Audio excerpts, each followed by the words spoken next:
প্রাণের অধিক বেশি যার দাম, রহমতুল লিল আলামিন। জানো কি তোমরা তাহার নাম, রহমতুল লিল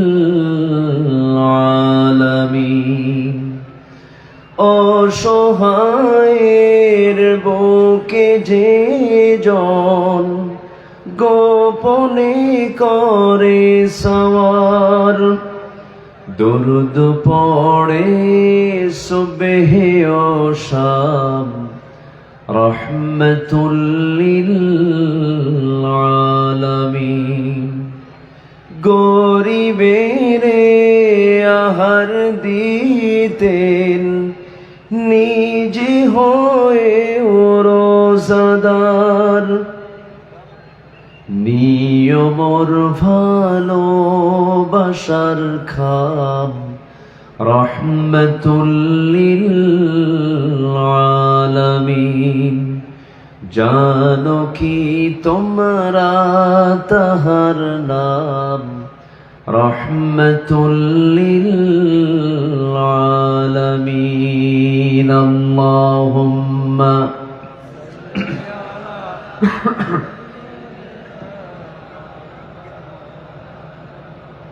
ওয়া আলা আলি সাইয়্যিদিনা। সবাই বলি সাল্লাল্লাহু আলাইহি ওয়াসাল্লাম। এই যুব সমাজকে ধ্বংস করার জন্য প্রতিবেশী, ধরুন মায়ানমার থেকে ইয়াবা এবং আমাদের প্রতিবেশী রাষ্ট্র থেকে বিভিন্ন ধরনের এই মাদকগুলো এত সহজলভ্য করে দেওয়া হয়েছে যে যুবকদের হাতে হাতে এগুলো অ্যাভেলেবেল হয়ে যাচ্ছে। আপনি কি চান আপনার ছেলে মাদকাসক্ত হয়ে ধ্বংস হয়ে যাক? আপনি কি চান? অতএব এই মাদকের ব্যাপারে আমাদের সবার সজাগ দৃষ্টি রাখার দরকার আছে না নাই? আসতে বলবেন না, আছে না নাই? মাদক সহ ধরা পড়ে, থানার ওসি বলেন মাদক সহ মাল সহ ধরেছি স্যার। ওইদিকে কিছু কথিত নেতা আছে, নেতা নামের তারা কলঙ্ক, যখন বলে মাল সহ ধরেছি, মাল সহ ছাইরা দে। এরকম আছে না নাই? আপনি কি জানেন আপনার সন্তানটাও সেই মাদকের একজন সদস্য হতে পারে? নিজের পায়ে কুড়াল মারবেন না। আজকে যুব সমাজ ধ্বংসের দিকে চলে যাচ্ছে। সচেতন হতে হবে, সজাগ থাকতে হবে। যুবক, জীবন একটা, সাজিয়ে নিতে হবে তোমার জীবনটাকে। কোরআনের আয়নায় তোমার চক্ষুটা একটু রাখো। এই আয়নায় চোখ রাখলে তুমি জান্নাত জাহান্নাম দুনিয়াতে বসেই দেখতে পাবে। বিবাহ পূর্ব কোনো নোংরামিতে যেও না, এর মধ্যে কোনো পরিতৃপ্তি নেই, মূল মজা তুমি এখানে পাবা না। বিয়ে পরবর্তী জীবনের আনন্দ পেতে হলে বিয়ে পূর্ব কোনো অবৈধ রিলেশন করা যাবে? আসতে বলবেন না, যাবে? যাবে না। কিন্তু আজকে দুঃখজনক হলো সত্য, কিছু ধর্ষণের কথা আমাদের কানে আসে, ঠিক কিনা কন? আসতে কন কেন?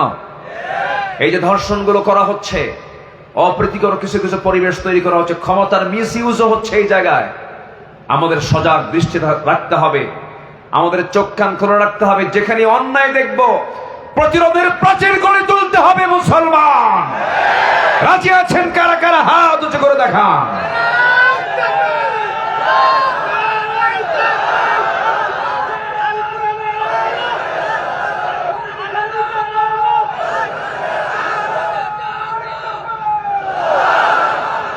এই পাক ভারত মহাদেশ, এই সাবকন্টিনেন্ট শাসন করেছে এক সময় মুঘলরা।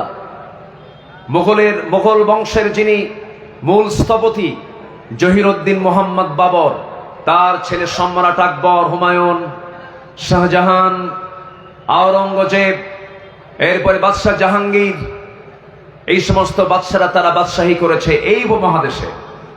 সেই কাবুলে তাদের বাড়ি ছিল। এর মধ্যে একজন বাদশার কথা মনে হলো, বাদশাহ জাহাঙ্গীর। সেই সময় তিনি এই উপমহাদেশের তিনি একজন বিশাল বড় একজন নেতা, তিনি রাজা, তিনি মোগল সম্রাট। তার দরবারে বসে আছেন এক হিন্দু মহিলা, বৃদ্ধা নারী। তার শরণাপন্ন হয়ে তার দরবারে গিয়ে বসে চোখের পানি ফেলে ফেলে কান্দে। বাদশাহ জাহাঙ্গীর বললেন, আপনি কান্দেন কেন, সমস্যা কি? উনি বললেন, জাহাপনা, আপনার রাজত্বের আমি একজন নাগরিক, আমার কি স্বাধীনতা নেই? কেন, কি হয়েছে মা বলুন? বলতেছে যে প্রত্যেক রাত্রিতে আমি আমার ছেলেকে বিয়ে করাইছি, নতুন বৌমা আমার ঘরে, মেয়েটা দেখতে সুন্দর, সুন্দরী বৌমা আমার। প্রায় একটা ছেলে আমার বৌমার ঘরে আসে, জোরপূর্বক ধর্ষণ করে চলে যায়, কিচ্ছু বলার সাহস পাই না। এটার একটা বিচার আপনার কাছে আমি চেয়ে গেলাম, আপনি এটার একটা সমাধান করবেন। বাদশাহ জাহাঙ্গীর মাথা নিচু করলেন আর মনে মনে ভাবলেন, আমার রাজত্বে এমন দুঃসাহস এটা আমার নিজের সন্তান ছাড়া কেউ করতে পারে না। উনি বিশাল টেনশনে পড়লেন, বিচার তো করতেই হবে, আল্লাহওয়ালা তো, বাদশাহ জাহাঙ্গীর আল্লাহওয়ালা ছিলেন। বললেন, বুড়িমা আপনি চলে যান, এটার ব্যাপারে আমি দেখছি, শুধু বলে যান যে কোন সময়টা আসে, টাইমিংটা কখন আমাকে বলবেন। বলে গেল। সেই টাইমে বাদশাহ জাহাঙ্গীর নিজেই তরবারি হাতে নিয়ে হাজির বাড়ির সামনে। সন্ধ্যা, সূর্য হেলে গেছে, অন্ধকার ছেয়ে গেছে। বাদশাহ জাহাঙ্গীর বুড়িমাকে শুধু ইঙ্গিত করলেন, আমি ঘরের মধ্যে যখন ঢুকবো তখন ঘরের লাইটটা আপনি বন্ধ করে দিবেন। ঘরের লাইটটা বন্ধ করে দেওয়া হলো। ইতিহাস বলে বাদশাহ জাহাঙ্গীর করলেন কি, ভিতরে ঢুকেই ওই জেনাকার যুবকটাকে নিজের সন্তান মনে করলেন। নিজের সন্তান মনে করে চক্ষু বন্ধ করে তরবারিটা হাতের মধ্যে কোষমুক্ত করে গর্দান বরাবর হাঁকায় দিলেন। মস্তক ছিটকে পড়ে গেল। মস্তক ছিটকে পড়ে যাওয়ার পর তিনি আস্তে করে বললেন, বুড়িমা ঘরের বাতিটা জ্বালায় দেন। ঘরের বাতি জ্বালায় দেওয়া হলো। আলো যখন জ্বলে উঠল, মাথা চেহারার দিকে যখন তিনি নজর দিলেন, সেই অপরাধী তাকে দেখেন নিজের সন্তান নয়। বলে ফেললেন তিনি, আলহামদুলিল্লাহ, আল্লাহ শুকরিয়া আদায় করে আমার সন্তানই অপরাধে জড়িত নয়। এবার বললেন, বুড়িমা আপনি আমাকে এক গ্লাস পানি দিন। এক গ্লাস পানি তিনি পান করলেন এক ঢোকে এবং তিনি বললেন, বুড়িমা গতকালকে আপনি যে সময় আমাকে অভিযোগ আকারে আমার দরবারে গিয়েছিলেন, দিয়েছেন অভিযোগ, সেই সময় থেকে নিয়ে এই সময় পর্যন্ত এক ফোঁটা পানি আমার পেটে আমি নেই নাই। এরপরে করলেন কি, মাথার রাজমুকুটটা ওই মহিলার সামনে, বৃদ্ধার সামনে রেখে দিয়া বললেন, ও বুড়িমা, এই জামা রাজার রাজমুকুট আপনার পায়ের নিচে রেখে দিলাম। আল্লাহর কসম করে বলি, একজন নারীর ইজ্জতের দাম এই রাজত্বে এই রাজার মুকুটের চাইতেও হাজার হাজার গুণে বেশি। আল্লাহু আকবার বলেন। এই সাবকন্টিনেন্ট শাসন করেছেন, এমন কিছু শাসকও ছিলেন তারা। আমরা এমন কিছু পরিবেশ আমরা দেখতে চাই, জোরে বলি ইনশাআল্লাহ। আমরা মাদক মুক্ত, নেশা মুক্ত, এরপর জেনা মুক্ত, এমন একটা সুন্দর সমাজ, একটা নিরিবিলি নিশ্চয়তা পাওয়া যায়, এমন একটা সমাজ আমরা দেখতে চাই। দেখতে চাই না ইনশাআল্লাহ? আল্লাহ কবুল করুন, জোরে বলি আমিন। আরো জোরে বলি আমিন। তাহলেই তো আমরা জান্নাত পেতে পারি। কারো হক নষ্ট করে কি জান্নাত পাওয়া যাবে ভাই? জান্নাত পেতে হলে একটা আমল লাগবে, একটা গুণ লাগবে। আমি যেখান থেকে আমি আলোচনা করতে চাচ্ছি সে আয়াতের দিকে আমি যাচ্ছি আস্তে আস্তে, যেখান থেকে আমি তেলাওয়াত দিয়ে শুরু করেছি।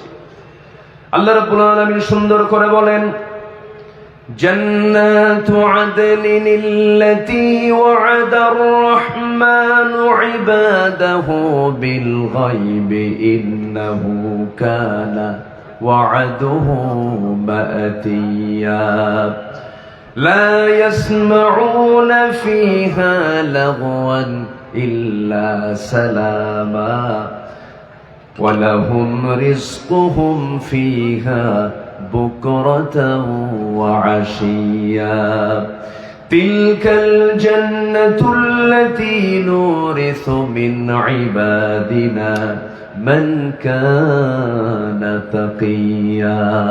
জোরে বলুন আল্লাহু আকবার। আল্লাহ রাব্বুল আলামিন বলেন, আমি তো বান্দাগুলোকে এমন জান্নাত দেব যেই জান্নাতের মধ্যে কোনো অনর্থক কথা বান্দার কানে যাবে না, আজে বাজে কোনো কথা শুনবে না। অনর্থক কোনো আওয়াজ তার কানে যাবে না, আজে বাজে কোনো শব্দ তার কানে যাবে না।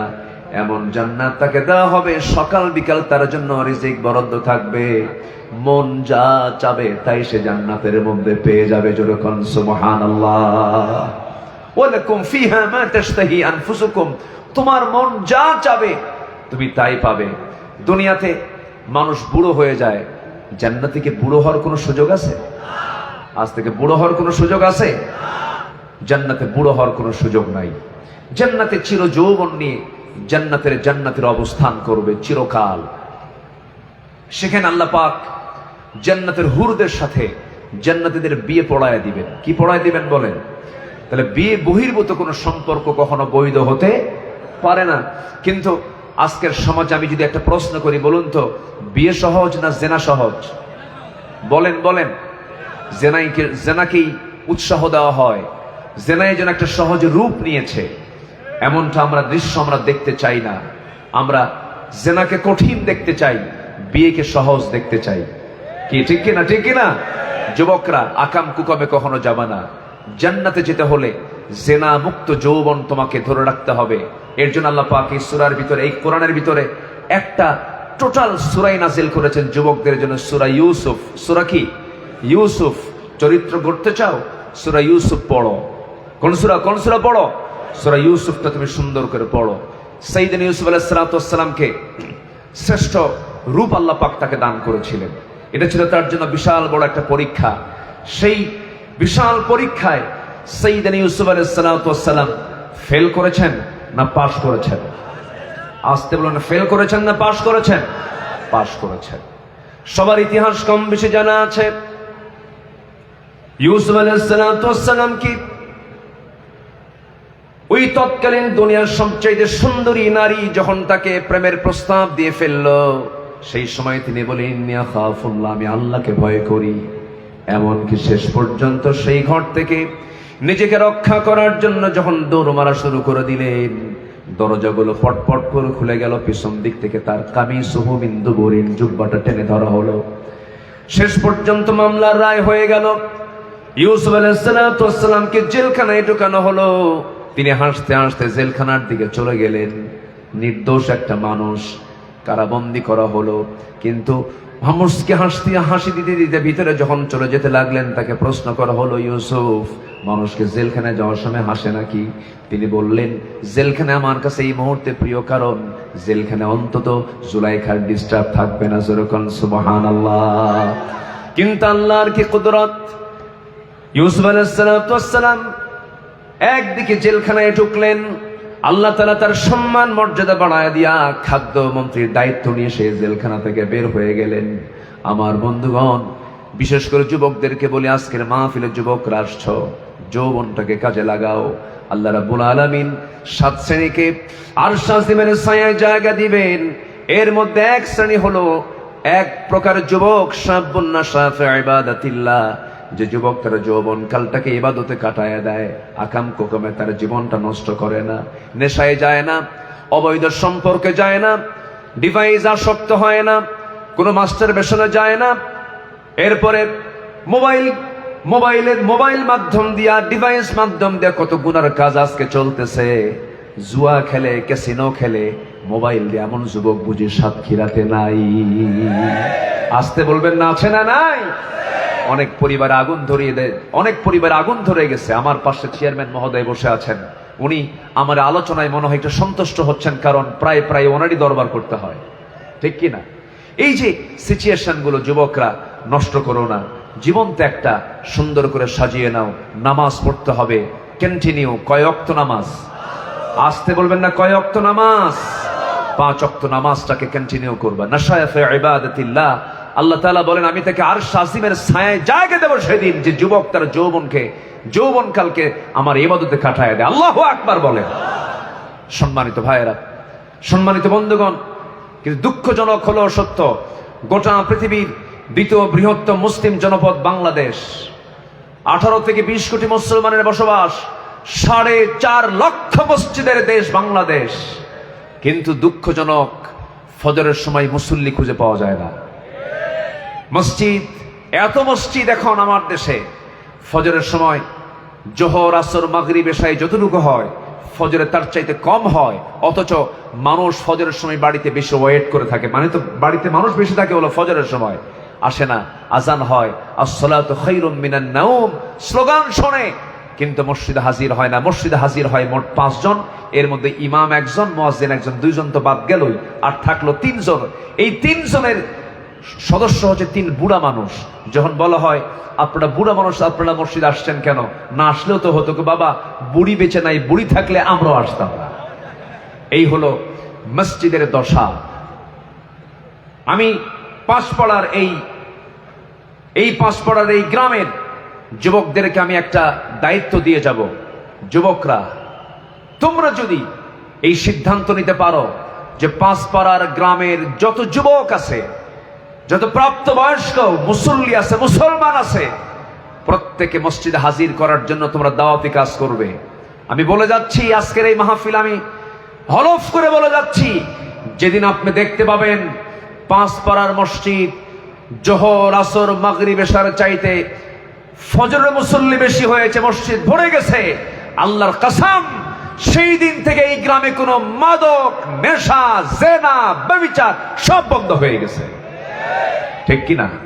কিন্তু নামাজি তো নাই, নামাজি তো পড়ে না, অথচ নামাজের গুরুত্ব কত। একজন সাহাবীর কথা মনে হলো এই মুহূর্তে, সাইয়েদনা ওমর ফারুক রাদিয়াল্লাহু তাআলা আনহু। নাম শুনছেন না সবাই? কয় নম্বর খলিফা বলেন? কয় নম্বর খলিফা? 2 নম্বর খলিফা সাইয়েদনা ওমর ফারুক রাদিয়াল্লাহু তাআলা আনহু। নামাজের গুরুত্বটাকে একটু বুঝানোর জন্য আমি এই দিকে গেলাম। ওমর ফারুক রাদিয়াল্লাহু তাআলা আনহু সারা জীবন তিনি দোয়া করেছেন, আল্লাহুম্মা রযুকনি শাহাদাতান ফি সাবিলিক ওয়াজআল মাউতি ফি বালাদি রাসূলিক। আয় আল্লাহ তাআলা, তুমি আমাকে নবীর শহরে মৃত্যু দাও, আমাকে শহীদি মৃত্যু দান করো। এই দোয়াটা তিনি প্রায় প্রায় করতেন। এই তো 1500 বছর আগের কথা বলছি। অর্ধ দুনিয়ার শাসনকর্তা তিনি ছিলেন, 40টা রাষ্ট্রের তিনি রাষ্ট্রপ্রধান ছিলেন। রোম পারস্য তার নাম শুনলে থরথর করে কাঁপত। ওমর ফারুকের নাম কে না জানে?